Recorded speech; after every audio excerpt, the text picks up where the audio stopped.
Bonsoir et bienvenue à vous dans ce refuge de la nuit où le temps s'arrête.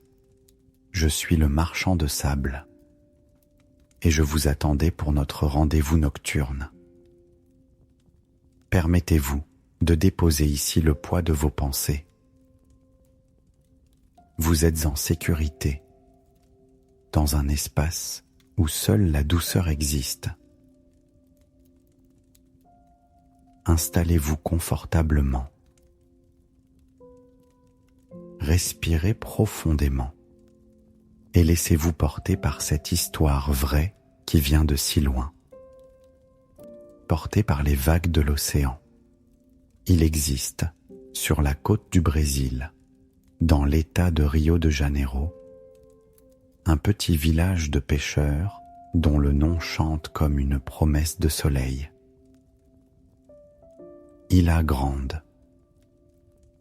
Là-bas, où la forêt tropicale plonge ses racines dans le sable doré,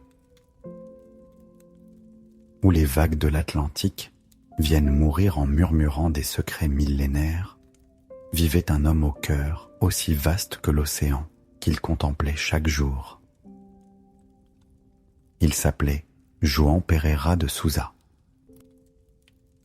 João avait 71 ans à l'époque où notre histoire commence, en mars 2011. C'était un homme simple, un de ces êtres rares qui ont appris à lire dans le grand livre de la nature. Toute sa vie, il avait vécu de la pêche, comme son père avant lui. Mais João avait pris sa retraite maintenant. Ses mains tremblaient légèrement. Son dos ne lui permettait plus de partir en mer. Alors il vivait tranquillement dans sa petite maison blanche, au toit de tuiles rouges, juste au bord de la plage. Chaque matin, João descendait sur la plage pour sa promenade rituelle. Il aimait ce moment où le jour se lève à peine, quand l'aube teinte le ciel de rose et de doré tendre, quand l'air est encore frais et pur, chargé de cette odeur unique du sel et des algues. Il marchait pieds nus dans le sable humide, sentant sous la plante de ses pieds la texture changeante de la terre mouillée par la marée. Les mouettes tournoyaient en criant leurs salutations matinales et parfois un banc de poissons argentés sautait hors de l'eau, créant 1000 petits éclats de lumière. Ce matin-là, en mars 2011, alors que João marchait le long du rivage, quelque chose d'inhabituel attira son attention. Au détour d'un rocher couvert de bernacles, il aperçut une forme sombre, immobile, à demi ensevelie dans le sable et les algues brunes. João s'approcha doucement, et ce qu'il découvrit lui serra le cœur. C'était un manchot. Un petit manchot de Magellan, une de ces créatures gracieuses qui peuplent les côtes froides de la Patagonie, à des milliers de kilomètres au sud. Mais celui-ci était dans un état pitoyable. Son plumage était souillé de pétrole. Une marée noire avait recouvert le petit animal d'une pellicule toxique qui l'empêchait de nager, de se nourrir, de vivre. Le manchot respirait à peine. Ses petits yeux brillants étaient à demi fermés. Il ne bougeait presque plus, comme s'il avait abandonné tout espoir. João s'agenouilla dans le sable mouillé. Son cœur de vieux pêcheur se fendit de compassion. Il tendit doucement la main, caressa avec une infinie délicatesse le sommet de la tête du manchot. Sentant sous ses doigts les plumes raides et poisseuses. « Petit compagnon, murmura-t-il, qu'est-ce que les hommes t'ont fait ?» Le manchot entr'ouvrit les yeux, fixa Jouan de son regard noir et profond. Et dans cet échange silencieux, quelque chose passa entre l'homme et l'oiseau. Un fil invisible se tissa entre deux âmes. Jouan ne réfléchit pas longtemps. Avec une douceur infinie, il glissa ses mains sous le corps du manchot et le souleva. L'oiseau était étonnamment léger. Il ne protesta pas. Il se laissa faire, abandonnant tout son poids dans les mains calleuses du vieil homme. Et Jouan remonta lentement vers sa maison, portant contre sa poitrine ce petit être venu de si loin. Dans l'arrière-cour de sa maison, Jouan installa le manchot sur une vieille serviette, à l'ombre d'un bananier. Puis il commença le travail patient de la guérison. Il savait que le pétrole était mortel. Il fallait nettoyer, laver, frotter avec une patience infinie. Jouan alla chercher de l'eau tiède, du savon doux, des chiffons propres. Pendant des heures, jour après jour, il lava le manchot. C'était un travail délicat, presque une méditation.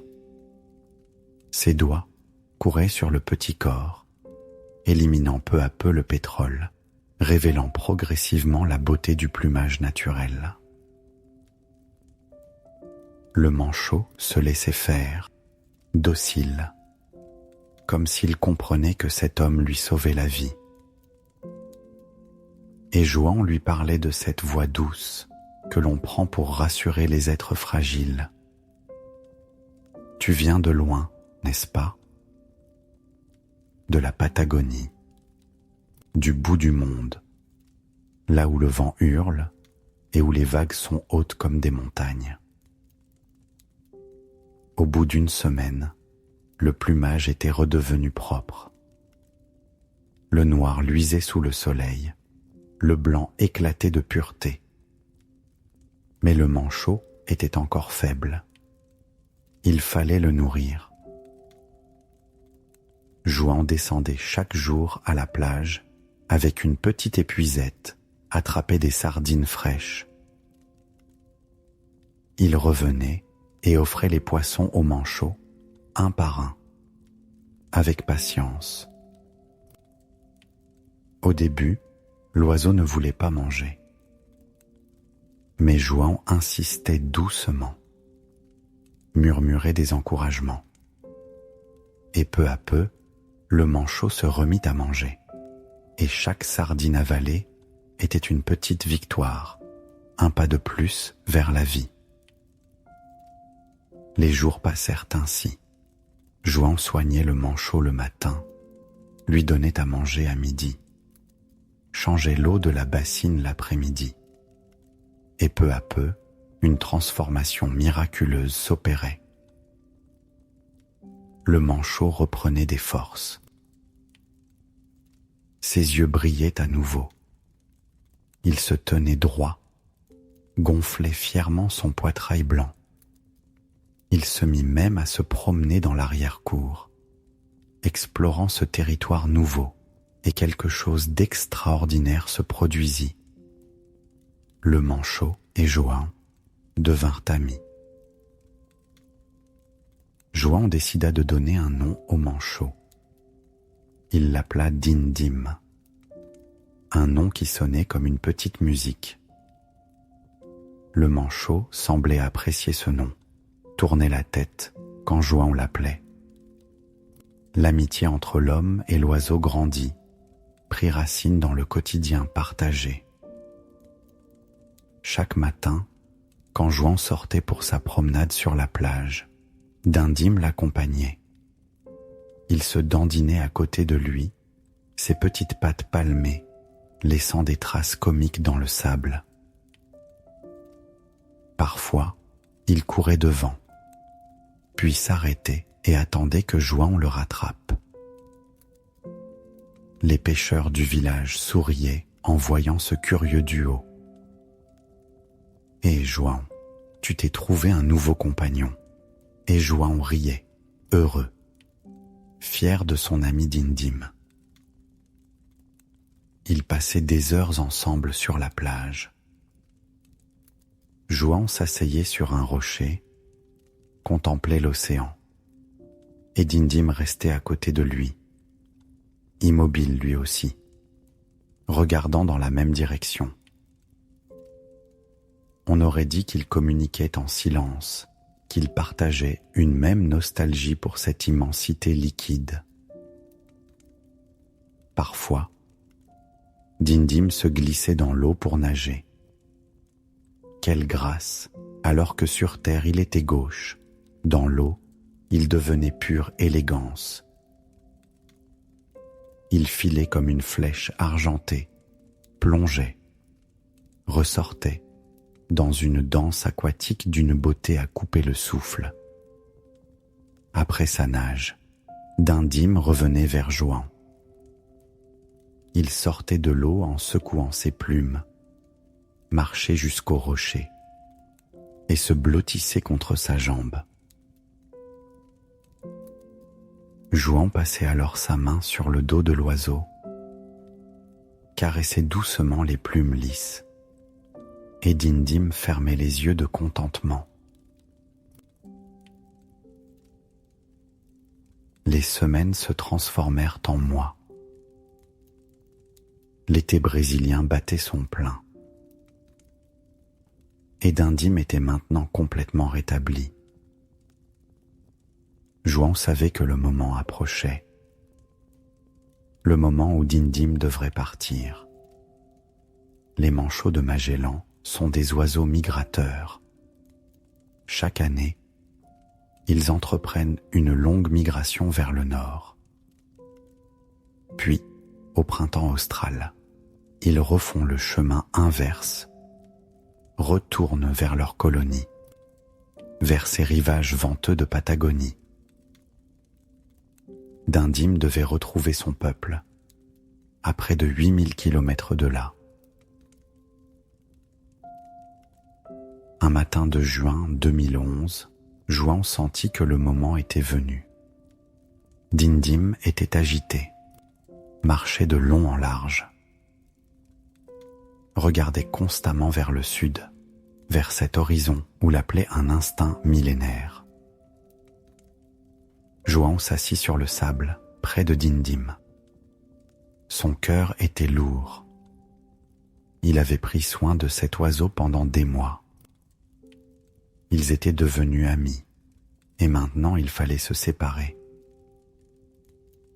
Il caressa une dernière fois la tête de Dindim. « Va, mon ami » murmura-t-il d'une voix étranglée. « Va retrouver les tiens. L'océan t'attend. » Dindim le regarda longuement, pencha la tête, comme s'il hésitait. Puis il se tourna vers la mer, avança vers les vagues. Il entra dans l'eau, commença à nager. Mais après quelques mètres, il s'arrêta, se retourna une dernière fois. Leurs regards se croisèrent. Puis Dindim plongea et disparut dans les vagues. João resta longtemps assis sur le sable. Les larmes coulaient sur son vieux visage. C'était une tristesse douce, mêlée de bonheur. Il avait sauvé une vie. Il avait connu l'amitié d'une créature sauvage. Les mois passèrent. L'hiver céda la place au printemps. La vie de João reprit son cours tranquille, mais il pensait souvent à Dindim. Puis, un matin de février 2012, quelque chose d'extraordinaire se produisit. João était sur la plage pour sa promenade habituelle. le soleil venait de se lever. Et soudain, il entendit un cri qu'il connaissait bien, le cri d'un manchot de Magellan. Il se retourna vivement, et là, sortant des vagues, venait d'Indim. Jouan crut qu'il rêvait. Non, ce n'était pas un rêve. C'était bien d'Indim. D'Indim, cria Jouan, et sa voix tremblait de joie. Il se mit à courir sur la plage, et Dindim courut aussi, se précipita en se dandinant, battant des ailes. Ils se rejoignirent. Jouan tomba à genoux, ouvrit les bras, et Dindim se jeta contre lui. L'homme serra l'oiseau contre sa poitrine, riant et pleurant. Dindim nichait sa tête contre le cou de Jouan, frottait son bec contre sa joue. « Tu es revenu, » murmurait Jouan. « Tu ne m'as pas oublié. » C'était un moment de bonheur pur, absolu. Et à partir de ce jour-là, un rituel extraordinaire s'établit. Chaque année, sans exception, Dindim revenait.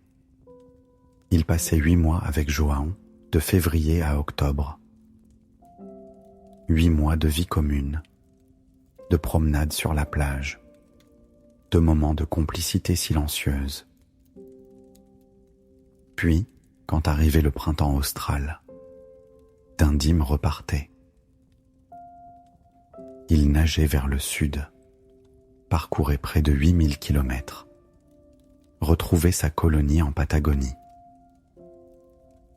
Et chaque année, il revenait.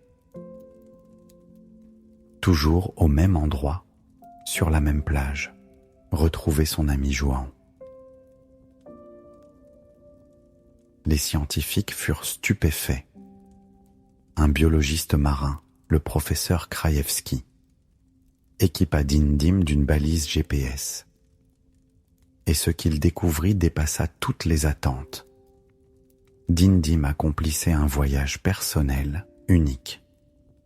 Il nageait spécifiquement jusqu'à la plage d'Isla Grande. Il la cherchait, la trouvait, avec une précision extraordinaire, comme s'il portait en lui une boussole intérieure pointée vers Jouan. « C'est de l'amour, » dit simplement Jouan. « Il m'aime et je l'aime. »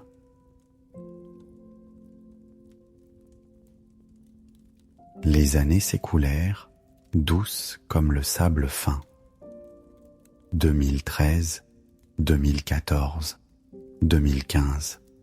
Chaque année, Dindim revenait. Chaque année, les retrouvailles étaient aussi émouvantes.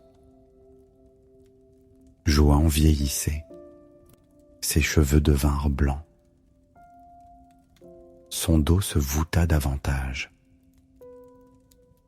Mais son cœur restait jeune, réchauffé par cet amour extraordinaire. Parfois, assis sur la plage avec Dindim, il repensait à ce matin où il avait trouvé ce petit oiseau mourant. Dindim lui avait appris que l'amour n'a pas de frontières, ne connaît pas les barrières des espèces, que la fidélité existe encore, que les liens authentiques résistent au temps, à l'éloignement. 8000 kilomètres. Chaque année, Dindim parcourait 8000 kilomètres pour le retrouver. Parce qu'un jour, un vieil homme au cœur bon l'avait sauvé. Parce qu'ils étaient devenus amis. Et maintenant, dans le confort profond de votre lit, laissez cette histoire se déposer doucement en vous. comme le sable fin se dépose au fond de l'océan. Imaginez ce rivage brésilien où João et Dindim marchent. Ce sable doré devient maintenant le confort de votre oreiller. Chaud, accueillant, infiniment doux. Le murmure des vagues se transforme en rythme apaisant de votre respiration, lente, régulière, comme la marée qui monte et descend avec patience.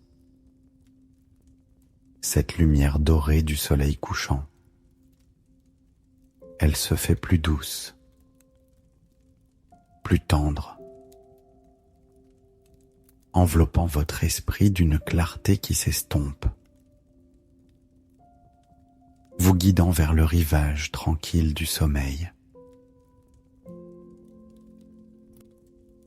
Chaque kilomètre que Dindim parcourt devient maintenant un pas vers le repos profond,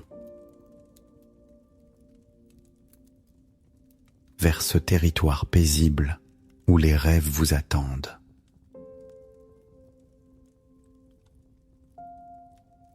La fidélité de ce manchot résonne en vous comme une invitation à retrouver ce lieu intérieur de paix absolue. Ce refuge que vous portez en vous. Je vous laisse maintenant aux portes des songes. Dormez bien.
Thank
Thank you.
Thank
you.